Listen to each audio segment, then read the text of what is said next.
I woke up to something heavy crushing my face in the middle of the night. The pillow pressed down harder than anything I'd ever felt before, cutting off every breath before I could take it in. My lungs screamed desperately for air as I clawed at the fabric, my fingers digging into cotton that absolutely wouldn't budge no matter how hard I pulled. I kicked wildly beneath my sheets, my legs tangling hopelessly in the blankets wrapped around me.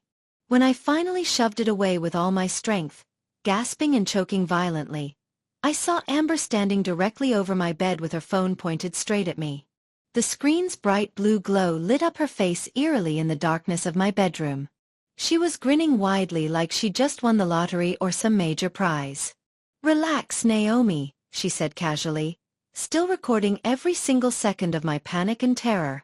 "It's just a prank, okay? Calm down." My chest burned intensely as I sucked in air desperately, my vision still spotty and blurred with panic and fear. The digital clock on my nightstand glowed 12:47 a.m. in red numbers. I heard her cruel laugh echo through my dark bedroom, bouncing off the walls like something straight out of a horror movie nightmare. This was the house we'd grown up in together, where we'd once been close as children. My whole body trembled uncontrollably as I sat up slowly in bed, still desperately trying to catch my breath properly. Each single inhale felt exactly like swallowing jagged broken glass down my throat. Amber shoved her phone screen directly in my face without any warning, showing me the little red recording blinking in the upper corner. "You should have seen yourself just now," she said, giggling obnoxiously like a small child with a brand new toy. "You actually looked like you were genuinely dying right there. Your eyes went all wide and terrified and everything." I wanted so badly to scream at her, to grab that expensive phone and smash it violently against the wall until it shattered into 1,000 tiny pieces. But my throat felt raw and scratchy, and my hands absolutely wouldn't stop shaking no matter how hard I tried to steady them. She rolled her eyes dramatically when I told her in a hoarse voice that she could have actually killed me tonight. "Don't be so incredibly dramatic, Naomi," she said with a dismissive wave of her hand. "You're totally fine, see? Still breathing and everything." Then I noticed the viewer count climbing rapidly on her screen display. The number kept going up and up without stopping. 300 viewers had watched me almost suffocate in real time. She'd been live streaming the entire terrifying thing to all her followers on TikTok. My suffocation, my panic, my desperate struggle for air. All of it broadcast in real time to hundreds of complete strangers watching from their comfortable beds across the country. The comments scrolled past in a constant blur of laughing emojis and fire symbols filling the screen. Someone had typed, "Oh, she really thought she was gonna die for real." Another random person said, "Do it again but hold it way longer this time." A third comment read, "Your sister is so dramatic, I'll get over it." My stomach twisted into tight painful knots as I read them, one after another after another. Amber's loyal followers were eating this up like pure entertainment, actively encouraging her to go even further next time she tried something. When I begged her desperately to delete the video immediately, she just smirked directly at me and said coldly that views mattered way more than my hurt feelings ever would. She turned on her heel and walked out confidently, already checking her engagement stats and reading more comments.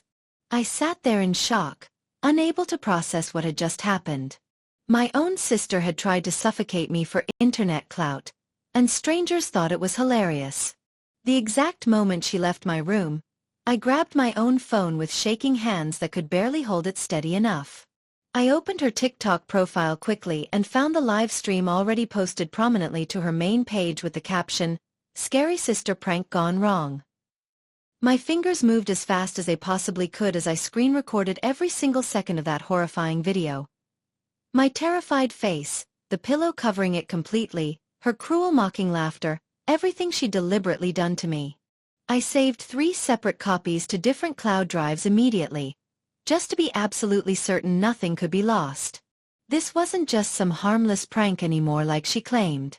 This was concrete solid evidence of something much darker, something genuinely dangerous and potentially deadly. I could already feel deep in my gut that she was actively planning the next one, something even worse than what happened tonight. For the first time in my entire life, I made the firm decision that I wouldn't just passively take whatever she dished out anymore. I would fight back with everything I had. From downstairs in the kitchen, I heard her voice giggling loudly with someone on the phone about upping the game significantly for next time she filmed. My hands stopped shaking as cold determination replaced the fear. Morning came way too fast for someone who'd barely slept 3 hours total. I kept jumping nervously at every tiny sound in the hallway outside my locked room, convinced deep down she was coming back to do something worse. When I finally dragged myself into the kitchen around 8 o'clock, Amber was already sitting there comfortably with Mom, casually eating her cereal like absolutely nothing had happened the night before. She saw me walk in slowly and immediately started her well-rehearsed performance for our mother. "Naomi's being completely ridiculous and overdramatic about last night," she said to Mom with perfect practiced innocence in her voice. The pillow was super soft and fluffy. She had plenty of air the whole entire time. It was just sisterly fun. Mom gave me that painfully familiar look, the one that clearly said stop creating unnecessary problems in this house right now. When I tried explaining how genuinely terrified I'd been, how I literally couldn't breathe at all, Amber smoothly cut me off mid-sentence before I could finish. "You're just jealous of my success on social media platforms," she told Mom confidently with a knowing nod. "She can't stand that I'm doing so well and getting attention. She works night shifts at the hospital while I make money from home." I clenched both fists tightly under the kitchen table, the horrible realization washing over me completely that nobody in this entire house would ever believe my side of the story. I was the older sister who'd always been responsible and boring. By late afternoon, my entire face hurt with a dull, constant throbbing ache that wouldn't go away. I walked to the bathroom and looked in the mirror closely, seeing small dark purple bruises forming around my nose and across both my cheekbones where she'd pressed that pillow down so incredibly hard against my face. My nose bridge was extremely tender and painful to even the lightest, gentlest touch.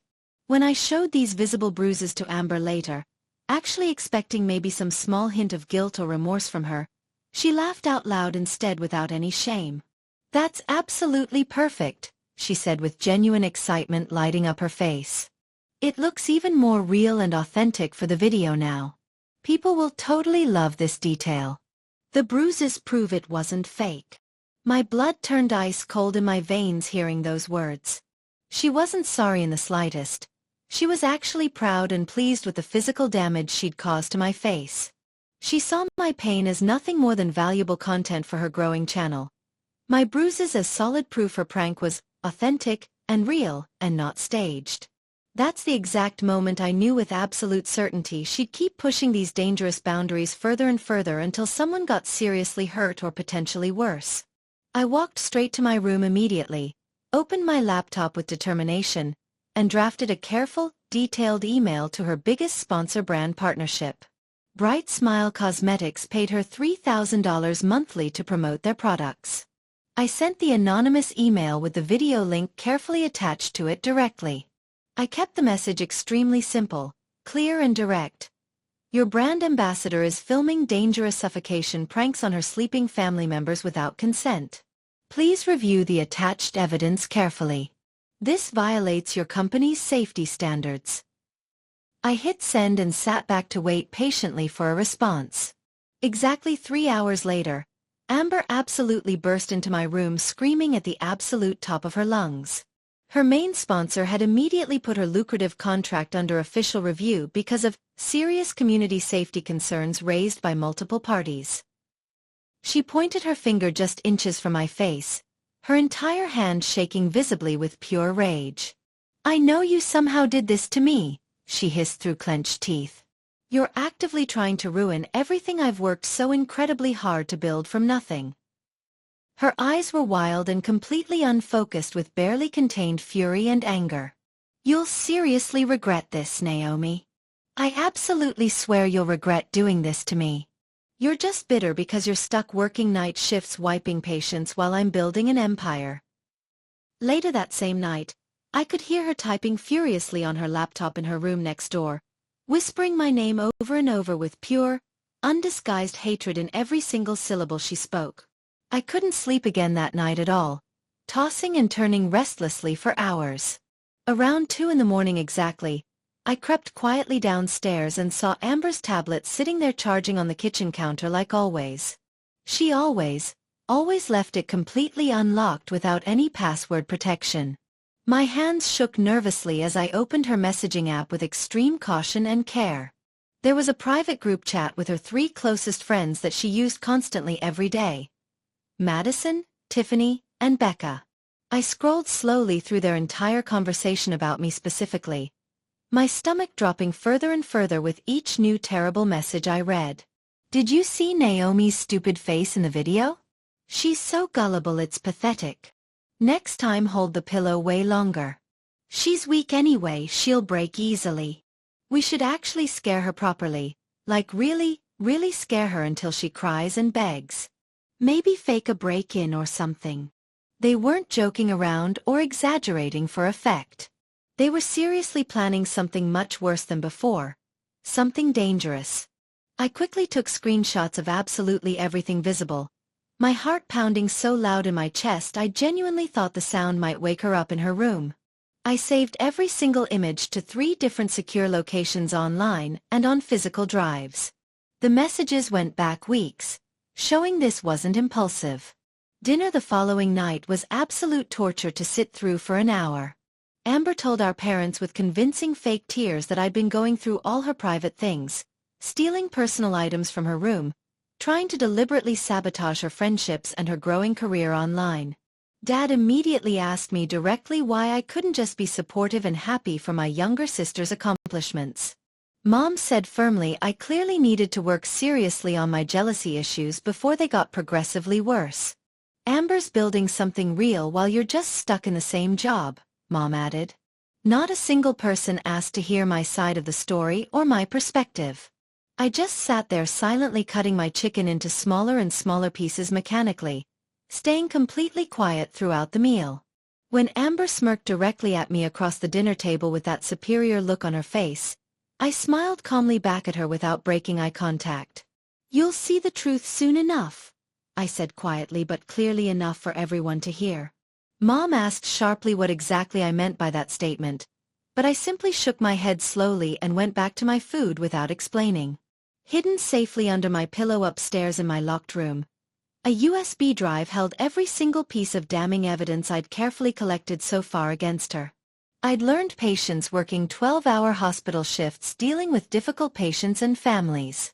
I knew I needed way more than just screenshots to prove conclusively what was happening to me. I ordered a tiny voice recorder online and had it shipped with overnight delivery service to my hospital address so Amber wouldn't intercept it. I carefully hid it under Amber's bed frame while she was out shopping with her friends one afternoon. That very first night it was installed, it captured her video calling her boyfriend Marcus, shamelessly bragging in specific detail about the pillow prank she'd pulled. I got so incredibly close to actually cutting off Naomi's air completely, she said, laughing hard at the memory. Her entire face turned bright red and her eyes were bulging out of her head. It was absolutely hilarious to watch. My followers went crazy for it. He laughed along with her enthusiastically, actually asking if she planned to do it again soon for more content. Obviously I will, she said without any hesitation whatsoever. But way bigger next time. Something that'll really blow up online and go viral. Maybe I'll pretend to push her down the stairs or something. I listened to that recording at least 3 times. My hands gradually going completely numb. This was clear premeditation and planning. She was actively planning to hurt me much worse than before. The very next morning, she casually announced to the family that another major prank was definitely coming soon and to watch her page. She walked confidently into my room while I was peacefully reading a book on my bed, holding a large butter knife from the kitchen drawer. Before I could even begin to react or defend myself properly, she suddenly lunged directly at me while filming everything on her phone, screaming dramatically at the top of her lungs. I instinctively threw my book up defensively and shoved the knife away hard from my face and throat area. "Guys, look at this reaction!" she yelled excitedly at her camera audience watching live. She genuinely thought I'd stab her. Look how scared and terrified she is. This is gold content. My heart hammered violently in my chest as she ran out laughing hysterically at her own prank. Exactly 20 minutes later, the video was already posted and going viral across platforms. But she'd carefully edited the footage to make it look like I had violently attacked her first without any provocation whatsoever. The caption read, "My sister attacked me for filming a harmless prank." The comments immediately called me abusive, mentally unstable, and dangerous to be around her. My hands slowly curled into tight fists as I realized with growing horror that her malicious lies had become powerful weapons that could completely destroy my entire life and reputation. People were calling for me to be fired from my nursing job. I spent that entire night compiling absolutely everything I had collected so far. The original unedited live stream, detailed photos of my facial bruises from multiple different angles, screenshots of her group chat coldly planning worse pranks, the voice recording of her openly bragging to her boyfriend about it, and the real unedited knife video from my own phone showing what actually happened. I created a completely anonymous Reddit account and posted the whole detailed story with direct links to all the concrete evidence. I titled it carefully, "My sister's pranks are actually attempted murder." Within just a few hours, the post absolutely exploded across the entire platform. Thousands and thousands of horrified comments flooded in, people completely shocked at what they were seeing documented. Users started tagging her sponsors directly in the Reddit thread repeatedly.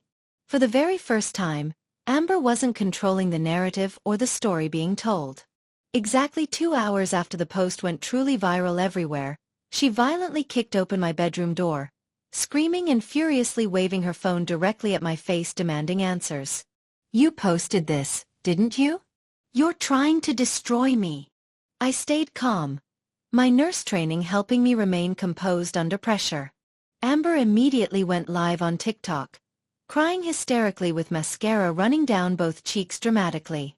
She told her remaining followers through broken sobs that I'd maliciously edited everything to deliberately frame her, that I was severely mentally unstable and completely obsessed with destroying her hard-earned career she'd built.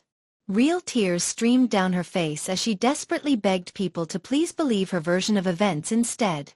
"My sister has always been jealous of me," she sobbed. "She can't handle that I'm successful and she's not." But the comments scrolling past weren't buying any of it this time around. "Then why are there obvious bruises all over her face? That voice recording sounds exactly like you though. This isn't normal sibling stuff at all. I used to follow you but this is sick." She kept frantically reading the increasingly skeptical comments aloud, her voice getting more and more desperate with each one she saw. Finally she screamed something incoherent about betrayal and family loyalty, then abruptly ended the stream without explanation. I sat peacefully in my room calmly sipping hot tea, quietly watching her entire world begin to crack apart at the seams. Then suddenly my phone buzzed with an unexpected message from her boyfriend Marcus of 2 years. His text message said simply, "I can't do this anymore with her. I'm done." He told me he definitely never signed up for what he called actual murder games, and that Amber had been genuinely scaring him too recently with her increasingly dangerous behavior. He admitted that she'd bragged to him multiple separate times about suffocating me, even explicitly saying she wanted to do something way bigger and more dangerous for views and engagement numbers. "She talked about pushing you for real or tampering with your car," he wrote. He begged me repeatedly not to mention his name in anything public I posted online. I told him I absolutely wouldn't reveal his identity, but only if he kept all his text messages as solid proof and promised not to delete our entire conversation history. He agreed immediately without hesitation, clearly terrified of what she'd become and what she might do next. "She's not the girl I started dating," he added. "She's obsessed with going viral at any cost." I carefully took detailed screenshots of absolutely everything he sent me and methodically added them to my steadily growing file of evidence against her. This was testimony from someone in her inner circle. When Amber finally realized I had solid backup from her own boyfriend of all people, she immediately changed her tactics completely and dramatically. She told our parents with more convincing fake tears that I was orchestrating an elaborate jealous campaign to systematically destroy her career because I'd never personally accomplished anything worthwhile myself in life. "She's just a nurse," Amber said dismissively. "I'm building a brand, and she can't stand it." Mom actually pulled me aside privately and asked me seriously to apologize to Amber, just to keep peace in the family for everyone's sake. Dad said firmly I was dramatically overblowing completely normal sibling stuff that happens in every family. Their words and total blindness cut way deeper than Amber's pillow ever could have physically. But I stayed totally calm and collected on the outside. I had something much bigger carefully planned. Something they absolutely couldn't ignore forever. That same evening, I received an unexpected email from Amber's second major sponsor company, Fit Life Supplements. My heart raced faster as I slowly opened it with anticipation. They wanted to urgently discuss serious concerns regarding their brand ambassador's conduct and safety violations. The sponsor terminated Amber's contract that exact same day, officially citing serious violations of safety and ethical conduct policies that contradict our brand values. When she found out about the termination, her anguished screams echoed loudly through the entire house for everyone to hear. She sobbed uncontrollably that her income was being stolen by a jealous older sister who hates her success. Mom tried desperately to comfort her while Dad glared at me accusingly like I'd committed some terrible unforgivable crime against the family. But Amber still absolutely didn't stop her behavior at all. That night, she cornered me alone in the upstairs hallway when everyone else was asleep downstairs. Her face was just inches from mine. Her voice dropped to a low and genuinely threatening whisper. "If you dare expose me one more time," she said slowly and deliberately, "I'll really make sure you can't breathe next time. I mean it seriously. I'll hold that pillow down until you stop moving." My hand was already positioned behind my back, phone recording every single word she said clearly. I'd learned to always be prepared. I played back her recorded threat over and over on repeat. Her voice came through crystal clear on the audio file. "I'll smother you until you stop twitching if you don't shut up right now." This wasn't sibling rivalry anymore at all. This was a direct, explicit death threat, recorded and saved permanently in multiple locations. My whole body shook as I backed up the file to 4 completely different secure locations. 2 cloud services, my laptop, and an external hard drive. I knew exactly where this evidence needed to go next for help. I absolutely couldn't handle this alone anymore by myself. This had crossed definitively from family drama into serious criminal territory that required authorities and law enforcement. The next morning, I called the non-emergency police line and scheduled a private meeting with a detective. I booked the appointment for 2 days away, giving myself enough time to organize everything perfectly and professionally with clear documentation. As a nurse, I knew how to present medical evidence systematically. This would be no different. Detective Walsh's small office smelled strongly like old coffee and stale paper files. I handed over my laptop, USB drive, and neatly printed transcripts of everything. The live streams, bruise photos with timestamps, chat screenshots, voice recordings, and the death threat audio file. His face grew progressively harder with each piece of evidence he carefully reviewed. He asked extremely detailed questions about dates, times, and potential witnesses to everything that had happened. When he finally heard the recording of Amber threatening to smother me, until I stopped twitching, he stopped the playback immediately and looked at me with complete seriousness. "This isn't sibling rivalry at all," he said firmly and clearly. "This is criminal assault and terroristic threats.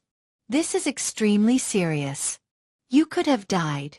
He promised a discreet but thorough investigation starting immediately. Finally, someone with real authority believed me completely. I left his office shaking with relief, tears streaming down my face for the first time since this nightmare began. That night, Amber came home with a new revenge plan, she mentioned casually to her friends on the phone. I heard her deliberately setting up her phone camera in her room carefully, positioning it at just the right angle. Then suddenly, she started screaming at the top of her lungs dramatically. I ran in to find her collapsed on the floor, empty pill bottles scattered around her body artfully. My nurse training kicked in automatically. I checked her pulse, her breathing, her pupils for any signs of actual overdose. But then she jumped up suddenly, laughing directly into her camera lens. "Caught you!" she shrieked triumphantly. "Look how panicked she is. She wants me dead." She rushed in here hoping I'd actually overdosed for real. I stumbled backward in shock, realizing I'd been set up again elaborately. She live-streamed the whole thing to her followers, narrating how I rushed in hoping she'd actually overdosed for real so she could finally be free of me. But this time, her comment section turned on her completely and harshly. "This is sick. You need serious help. Someone call the police on her immediately. This girl is dangerous." 5 minutes later, someone knocked loudly on our front door unexpectedly. One of her followers had actually called the police. 2 uniformed officers stood on our porch looking serious and professional. My parents looked confused and frightened by the unexpected presence of law enforcement.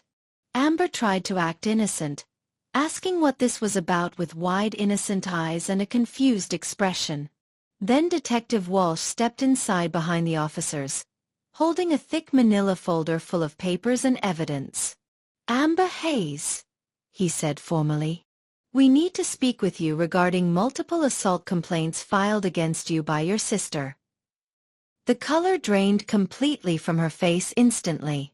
She looked at me with pure hatred, finally understanding what I'd done and how seriously I'd taken this. Mom kept asking repeatedly what was happening. Dad demanded answers immediately. Detective Walsh opened the folder and showed them screenshots of the group chat planning escalating pranks, the death threat audio file, and photos of my bruises with medical documentation clearly. My parents' expressions changed from confusion to absolute horror as they realized their golden child had been systematically abusing me. Amber screamed loudly as the officers moved toward her with handcuffs ready. She shouted that I'd ruined her life, that I was the jealous hag upstairs who couldn't stand to see her succeed in life. Mom started crying, unable to process her golden child being arrested in their own home. Dad just sat down heavily on the couch, his head dropping into his hands in complete shock and shame. Amber fought against the handcuffs, still trying to film on her phone until an officer firmly took it away as evidence. "You'll pay for this, Naomi," she yelled as they led her out the front door. "You'll pay for everything. This is all your fault." The door closed behind them with finality. The house fell completely silent except for Mom's quiet sobbing in the corner. I stood there calmly, feeling lighter than I had in months. I had one final move left to make to ensure the truth reached everyone. I uploaded a complete compilation video to YouTube that night carefully. My hands steady now. I titled it, "When a Prank Becomes Attempted Murder." My story as a nurse surviving abuse. It contained everything: the pillow footage, my bruised face with medical documentation, the chat screenshots planning escalating violence, voice recordings of her threats, and the knife incident shown in full unedited context. I narrated the whole timeline calmly and professionally, explaining how she'd systematically escalated from pranks to death threats over the course of 6 months. I kept it factual and clinical, letting the evidence speak for itself without emotional manipulation. Within 8 hours, the video hit 500,000 views. By morning, it had over 2 million. Comments flooded in from people sharing their own stories of abusive siblings and dangerous influencer culture. News channels started calling my phone asking for interviews about influencer accountability. The truth finally had a platform bigger than Amber ever built, reaching people who needed to hear that abuse disguised as content wasn't acceptable. Local news picked up the story first, then national outlets. The pillow prank case became a headline across 3 states within 48 hours. Journalists called Amber a cautionary tale of influencer culture gone wrong and the dangers of chasing viral fame at any cost. They interviewed psychologists about the dangers of viral validation and clout-chasing behavior in young adults. My name stayed private in most coverage as the victim, but people online figured it out quickly through context clues. Strangers sent thousands of messages thanking me for standing up, for showing that abuse doesn't become acceptable just because someone films it for entertainment. My parents finally apologized to me directly. Mom cried for hours saying she'd been completely blind to Amber's cruelty and manipulation. Dad admitted he'd enabled her dangerous behavior for years by dismissing my concerns. Their apologies came too late to erase the years of pain and feeling invisible, but I accepted them anyway for my own peace of mind. Then Amber's lawyer called me directly, wanting to discuss a plea deal. The courtroom was smaller than I expected, less dramatic than television had led me to believe. Amber sat at the defense table in an orange jumpsuit, her makeup-free face looking years younger and vulnerable. She sobbed through her testimony, claiming everything was just jokes taken wrong, that she never meant real harm to her sister. But when the prosecutor played the recording of her threatening to smother me, until I stopped twitching, the judge's expression hardened immediately. "This was not a prank," he said firmly and clearly. "This was assault, terroristic threats, and a documented pattern of escalating violence against a family member. This court takes such matters extremely seriously."